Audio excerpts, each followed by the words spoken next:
ፊልሙ ሲጀምር አንድ ሰው የእንቁላል አስኳል ውስጥ አንድ ልዩ ንጥረ ነገር ሲወጋ በማሳየት ነው። ከጥቂት ደቂቃዎች በኋላ አስኳሉ ለሁለት ይከፈላል። አዲሱም አስኳል ከዋናው ጋር ፍጹም ተመሳሳይ ይሆናል። በመቀጠል ወደ ሆሊውድ የታዋቂዎች ሜጃ ተብሎ ወደሚጠራው ወይንም ወክ ኦፍ ፌም እንሄዳለን። እዚያ ያሉ የሆሊውድ ሰራተኞች የኦስካር ተሸላሚዋ ተዋናይት ኤልሳቤት ስፓርክልን ስም የያዘ ኮከብ እየሰሩ ነው። የእሱ አድናቂዎችና ደጋፊዎቿ በኮከቡ ዙሪያ ተሰብስበው ፎቶ ይነሳሉ። ዓመታት እያለፉ ሲሄዱ ግን ኤልሳቤት ስላረጀች ማንም ስለሷ የሚያወራና የሚዘግብ የለም። ማንም ግድ አይሰጠውም። እንደ ቀድሞዋ መተወን አቁማ የስፖርት ማዘውተሪያ ፕሮግራም ማቅረብ ጀምራለች። በአንድ ወቅት ስቱዲዮ ውስጥ እያለች ወደ ሴቶች መጸዳጃ ቤት ሄዳለች። ነገር ግን መጸዳጃ ቤቱ ተበላሽቶ ታገኘዋለች። በዚህ ምክንያትም ወደ ወንዶች መጸዳጃ ቤት ስትገባ ፕሮዲውሰሩ ሃርቪ በስልክ እያወራ ወደ መጸዳጃው ይገባል። የሚያወራውም ነገር ስለ እርሷ ነበር። ኤልሳቤት በጣም ማርጀቷንና ፕሮግራሙ ወጣትና ቆንጆ ሴት እንደሚያስፈልገው ይናገራል። ኤልሳቤት የምትለቅበት ጊዜ መድረሱን እና ያገኘችው ኦስካር ከረዥም ጊዜ በፊት ስለነበር ሰዎች እንደረሱት ይገልጻል። አዲስ ፊት መፈለግ እንዳለባቸውም ይናገራል። ኤልሳቤት ይህን በመስማቷ በጣም ታዝናለች። በኋላ ላይ ከሃርቪ ጋር ምሳ ስትበላ ሰዎች ለውጥ እንደሚወዱና እሱም ፕሮዲውሰር እንደመሆኑ መጠን ደንበኞችን ላለማራቅ የሚፈልጉትን ማድረግ እንዳለበት ይነግራታል። ያም መሆኑ ፕሮግራሙ ከእንግዲህ እሷን እንደማይፈልጋትና ሌላ ወጣትና ቆንጆ ሴት መተካት እንዳለበት ያሳውቃታል። ወደ ቤት እያመራች ሳለ የማስታወቂያ ሰሌዳ ላይ ያለ ምስሏ ሲነሳ አይታ ትከፋለች። በሀሳብ ተውጣ እያሽከረከረች ሳለ የመኪና አደጋ ይደርስባትና ወደ ሆስፒታል ትገባለች። ሆስፒታል ውስጥም ዶክተሩ የኤክስሬይ ምርመራ ያደርግላታል። አካሏ ላይ ምንም ጉዳት እንዳልደረሰ ያረጋግጥላታል። ነገር ግን ኤልሳቤት በአካል ደህና ብትሆንም ያ ጣፋጭ የወጣትነት ጊዜዋ በማለፉ ታለቅሳለች። በኋላ ላይ አንድ ወጣት ዶክተር ጀርባዋን ከመረመረ በኋላ ልዩ ለሆነ የቤተ ሙከራ ተስማሚ እጩ መሆኗን ይነግራታል። ከሆስፒታል ስትወጣም ኪሷ ውስጥ ዘ ሰብስታንስ የሚል ጽሑፍና በጀርባው ስልክ ቁጥር ያለበት ፍላሽ ታገኛለች። ወረቀቱ ላይም ደግሞ ሕይወቴን ቀይሮታል የሚል ጽሑፍ ተጽፎበታል። በአጋጣሚ ደግሞ ፍሬድ የተባለ የድሮ የትምህርት ቤት ጓደኛዋን ታገኛለች። እሱም እሷን በማየቱ ተደስቶ አሁንም ቆንጆ እንደሆነች ይነግራታል። በድጋሚ ለመገናኘትም ቀጠሮ ይይዙና ስልኩን ይሰጣታል። ኤልሳቤት ወደ ቤት ትመለሳለች። ባልደረቦቿ እያንዳንዱ ኮፒ ለ7 ቀናት ይኖራል። ከዚያም ከ7 ቀን በኋላ ከሌላው ጋር ይለዋወጣል። አንዱ ሲነቃ ሌላኛው ራሱን ይስታል። አስታውሱ፣ እናንተ አንድ ናችሁ። ኤልሳቤት በሀሳቡ ባለመስማማት ፍላሹን ቆሻሻ ውስጥ ትጥላለች። ወደ ምግብ ቤት ሄዳም በምግብ ቤት ውስጥ ስትመገብ ደስተኛ ጥንዶችን ስታይ የብቸኝነት ስሜት ይሰማታል። በመስተዋት ውስጥ ስታይ ማርጀቷን ትረዳለች። ወደ ቤት ተመልሳም የተሸለመቻቸውን ሽልማቶች የተመለከተች የዝና ቀናቷን ታስታውስና ፍላሹን ከቆሻሻ ውስጥ አውጥታ ስልክ ቁጥሩ ላይ ትደውላለች። እሱም አንድ አድራሻ ይሰጣታል። እንቅልፍም ብዙ ሳትተኛ ይነጋና ጠዋት ሲሆን እንደተለመደው በፖስታ የሚላክላትን ጋዜጣ እያነበበች ጋዜጣ ላይ ኤልሳቤትን የሚተካ ወጣትና ንቁ አቅራቢ የሚፈልግ ማስታወቂያ ታያለች። ቀጥሎ በፖስታ የተላከላት ደግሞ ቁጥር ያለበት ካርድ ታያለች። ወደ ተገለጸው አድራሻ ሄዳ ካርዱን በመጠቀም ሕንፃ ውስጥ ትገባለች። ከካዝና ውስጥም ንጥረ ነገሩን ትወስዳለች። ወደ ቤት ተመልሳም የሰብስታንሱን ካርቶን ከፍታ አንድ ባንድ እያወጣች ማየት ትጀምራለች። መጀመሪያ አክቲቬተሩንና መርፌውን ታገኘዋለች። ይህም ማስጀመሪያው ነው። ከዛም ስታብላይዘሩን ታገኘዋለች። ይህም ባላንስ መጠበቂያ ነው። ከዚያም ስዊች ታገኛለች። ይህም መቀያየሪያው ነው። በመቀጠል ለሁለተኛው ሰው የሚሆን ምግብ የያዘውን መሳሪያ ታገኛለች። መመሪያው በየ7 ቀኑ መቀየር እንዳለባቸው በድጋሚ ያሳስባል። በየቀኑ ስታብላይዝ ማድረግንና ምግብ መስጠቷን በትክክል መከተል እንዳለባት ያሳስባል። ኤልሳቤት አክቲቬት ለማድረግ ትወስናለች። ከዚያም ራሷን መርፌውን ተወገዋለች። መጀመሪያ ላይ ምንም ባይፈጠርም ከጥቂት ደቂቃዎች በኋላ ላይ ግን ያዞራትና በህመም ትወድቃለች። ከዚያም ጀርባዋ ተሰንጥቆ ይከፈትና ከውስጧ ሁለተኛ ሰው ይወጣል። የእሷ ወጣት ኮፒ ማለት ነው። አዲሷ ኮፒ ስትነቃ በውበቷና በወጣትነቷ ትገረማለች። የዋናዋን ኤልሳቤትን ጀርባ ትሰፋለች። ዋናዋ ኤልሳቤት ራሷን ስታለች። ለሚቀጥሉት 7 ቀናትም በምግብ ማስተላለፊያ ትገናኛለች። አዲሱ ቅጂ መስተዋት ፊት ቆማ የተለያዩ ስሞችን ትሞክራለች። በመጨረሻም ሱ የሚለውን ስም ትመርጣለች። በድንገት የህመም ስሜት ይሰማታል። ከአፍንጫዋም ደም ይፈሳል። ኖርማል ሆና ለመቆየት ከዋናው ኤልሳቤት የጀርባ አጥንት የዲኤንኤ ናሙና መውሰድ እንዳለባት ትረዳለች። አንዴ ዲኤንኤውን ስትወጋ ወደ ቀድሞ ሁኔታዋ ትመለሳለች።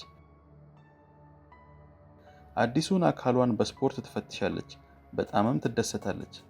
ከዚያም ሱ ለፕሮግራሙ ፈተና ትሄዳለች። ፈታኞቹ በውበቷ ይደነቃሉ። ሃርቪ ኤልሳቤትን እንድትተካ ወዲያውኑ ይመርጣታል።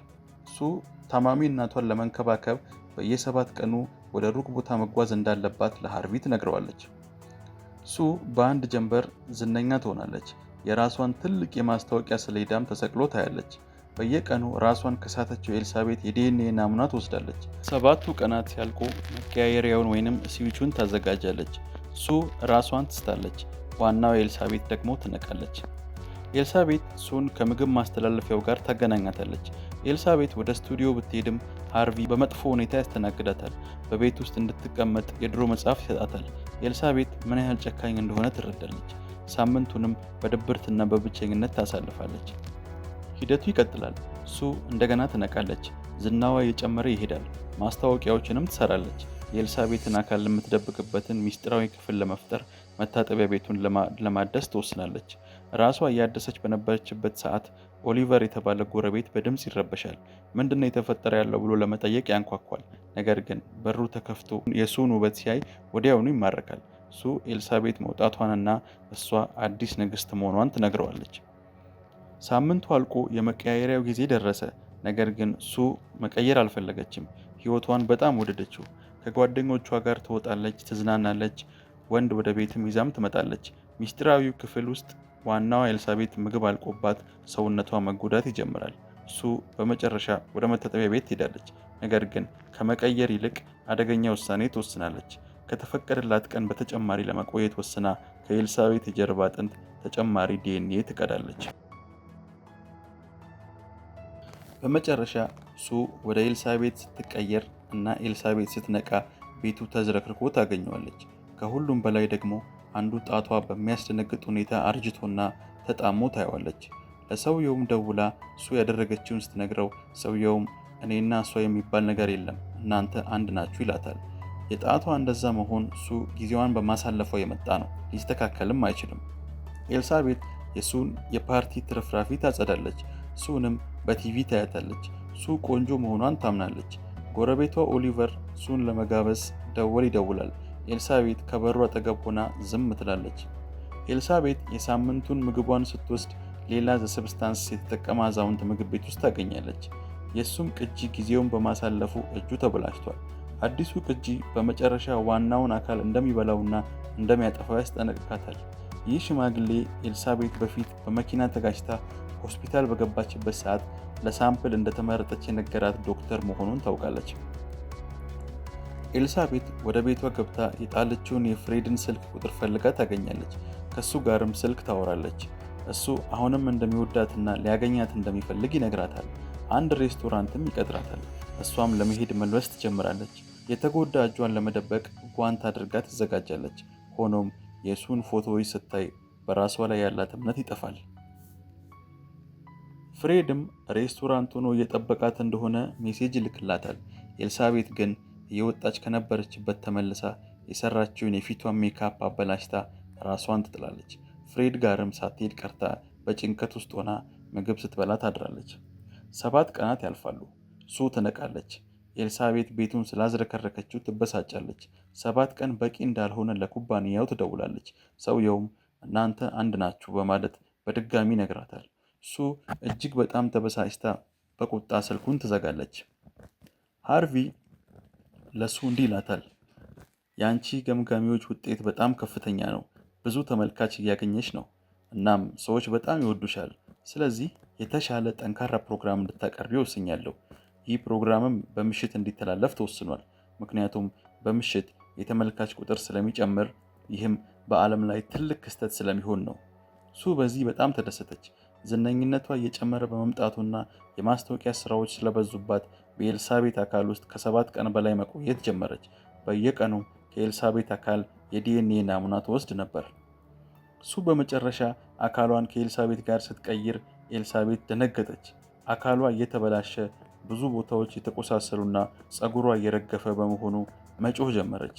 የኬሚካሉን አቅራቢ ደውላ ሱ ጊዜን እየሰረቀች ነው፣ እኔን እያስረጀችኝ ነው፣ ለሚደርስብኝ መዘዝ ግድ የላትም ብላ አመለከተች። ሰውየውም አንቺ ዋናዋ ስሪት ስለሆንሽ በማንኛውም ጊዜ ሙከራውን ማቆም ትችያለሽ፣ ነገር ግን አካልሽ ወደ ቀድሞ ሁኔታው አይመለስም አላት። ኤልሳቤት ግን ሱ ቆንጆ ስለሆነችና ስራዋ ውጤታማ በመሆኑ ሙከራውን ለመቀጠል ወሰነች። ኤልሳቤት በህመም ምክንያት ከወንበር መነሳት ባትችልም ሃርቬ የሰጣትን የምግብ አሰራር መጽሐፍ እያየች ጊዜዋን በምግብ ዝግጅት ማሳለፍ ጀመረች። በቴሌቪዥን ሱ ፕሮግራሙን ስታቀርብ እያየች ትሳለቅባት ነበር። ሱ በበኩሏ ስለ ኤልሳቤት ስታወራ ያለፈባትና አሮጌ ኮከብ ናት፣ ፕሮግራሟም ደካማ ነበር እያለች ታጣጥላት ነበር። ኤልሳቤት በዚህ ተናዳ ሙከራውን ለማቆም በቁም ነገር ማሰብ ጀመረች። የሰውነት መቀያየሪያ ቀን ሲደርስ ሱ ክፍሉ በምግብ ትርፍራፊ ተሞልቶ በማየቷ ተናደደች። ሱ በራሷ አካል ለረዥም ጊዜ ለመኖር በማሰብ ከኤልሳቤት ብዙ የዲኤንኤ ናሙናዎችን ወሰደች። 3 ወራት አለፉ። ሱ ታላቅ ስኬት ላይ ደረሰች። አንድ ቀን ግን የኤልሳቤት የዲኤንኤ ናሙናዎች ጥቅም ላይ መዋል እንደማይችሉ ወይንም ኤክስፓየርድ እንደሆኑ አወቀች። ለኬሚካሉ አቅራቢ ስትደውል ኤልሳቤት ለረዥም ጊዜ ራሷን ስታ ስለቆየች ዲኤንኤው መመረት አቁሟል፣ እሷ መንቃት አለባት አላት። ሱ ኤልሳቤትን መቀስቀስ አልፈለገችም፣ ምክንያቱም በሚቀጥለው ቀን ጠቃሚ ፕሮግራም ነበራት። ነገር ግን ሰውየው ካልቀየርሽ ትሞቻለሽ አላት። ሱ ወንድ ወደ ቤቷ ይዛ መጣ ነበር። ደም እየፈሰሳት ወድቃ ወደ ገንዳው በመሄድ አካሏን ቀየረችው። የሱ ጓደኛ ድምፅ ሰምቶ ወደ መታጠቢያ ቤት ሲመጣ የተጎዳና የተበላሸ አካል ያላት ኤልሳቤት በሩን ዘጋችበት። እሱም ደንግጦ ሸሸ። ኤልሳቤት ሙከራውን ለማቆም የመጨረሻ ውሳኔ አሳለፈች። ኤልሳቤት የሱንም ሆነ የራሷን ሕልውና ለማጥፋት የሚያስችለውን መርፌ አዘጋጀች። ነገር ግን ሱ የነበራትን ስኬታማ ሕይወት ስታስብ መርፌውን ከመውጋት ተቆጠበች። ይልቁንም የሰውነት መቀያየሪያውን ኬሚካል ተጠቀመች። ነገር ግን ኬሚካሎቹ ስለተቀላቀሉ ሁለቱም በአንድ ጊዜ ነቁ። ሱ መርፌውን ስታይ ኤልሳቤት ልትገድላት እንደነበር ተረድታ ጥቃት ሰነዘረችባት። በእርግጫ የራሷ ምስል ላይ አጋጨቻት። ኤልሳቤት እስክትሞት ድረስ ራሷን ከመስተዋት ጋር ታጋጫታለች። ሱ ኤልሳቤትን ገደለቻት። ከዚያም ለፕሮግራሟ መዘጋጀት ጀመረች። ነገር ግን በፕሮግራሙ መጀመሪያ ላይ ጥርሶቿ መርገፍ ጀመሩ። ዋናው ኤልሳቤት በመሞቷ የሱም አካል መፈራረስ ጀመረ።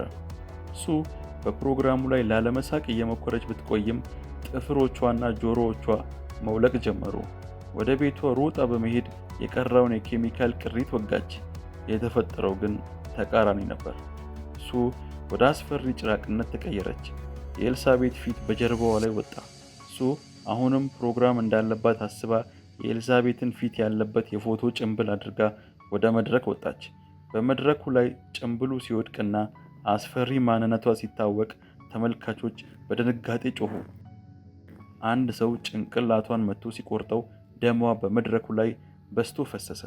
ሰዎች ሁሉ በደም የተጨማለቁ ማምለጥ ጀመሩ።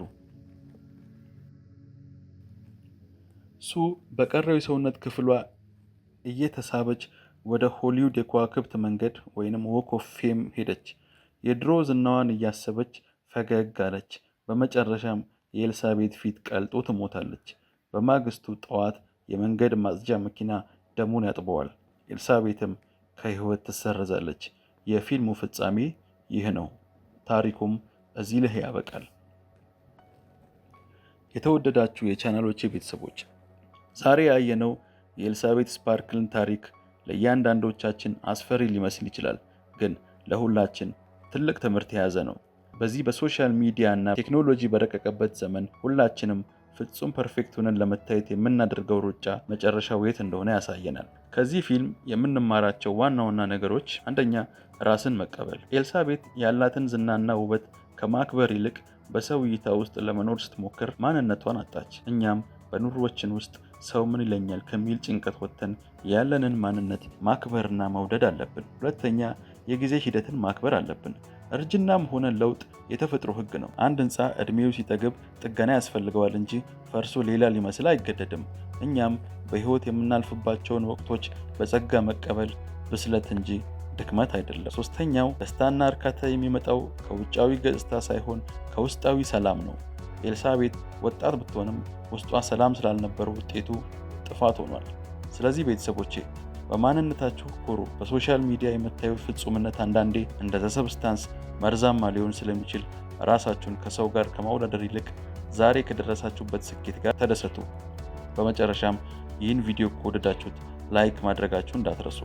እንደዚህ አይነት የፊልም ታሪኮችና ትንታኔዎችን ማግኘታችሁን ለመቀጠል ሰብስክራይብ በማድረግ የደወል ምልክቷን ተጫኑ። በቀጣይ ቪዲዮ የትኛውን ፊልም እንደምንሰራላችሁ በኮሜንት ላይ አስቀምጡን። እስከምንገናኝ ቸር ሰንብቱ።